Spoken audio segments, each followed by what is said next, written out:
பாரம்பரிய வைத்தியத்தில் நெஞ்சு வலிக்கான மருத்துவம் கிராம்பு, அருகம்புல், மருதம் இலை, நாட்டு அத்திக்காய் இதெல்லாம் கூட்டு கலவையாக சேர்ந்து இப்போ நம்ம மருந்தாக தயாரிக்க போகிறோம். மருதம் இலை, அத்திக்காய், அருகம்புல் 3 அரைச்சி எடுத்து வச்சுருக்குறோம். இது கூட 1/4 ஸ்பூன் அளவுக்கு கிராம்பு பொடி கூட சேர்த்துக்கிறோம்.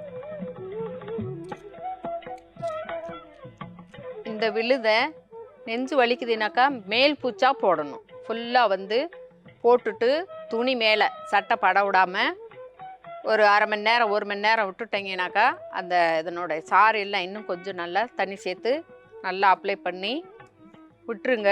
விட்டுட்டு துணி பட விடாமல் இருந்தீங்கனாக்கா உங்களுக்கு இந்த சாறு எல்லாம் உள்ளுக்கு போக போக நெஞ்சு வலி குறையும். வீக்கமாக இருந்துச்சுனாலும் வீக்கம் வற்றும். தொடர்ந்து இருந்துக்கிட்டு இருக்கு அப்படின்னாக்கா நீங்கள் பகலில் போட்டிங்கனாக்கா சாயந்தரமாக குளிச்சுருங்க. அதே மாதிரி சாயந்தரம் போட்டிங்கனாக்கா காலையில் இலை வெந்நீர் வச்சு அந்த மேல் பூச்சா இருக்கிறதுனால போட்டு நல்லா கழுவிட்டு இப்படியே ஒரு 3 நாளைக்கு போட்டுட்டு வாங்க.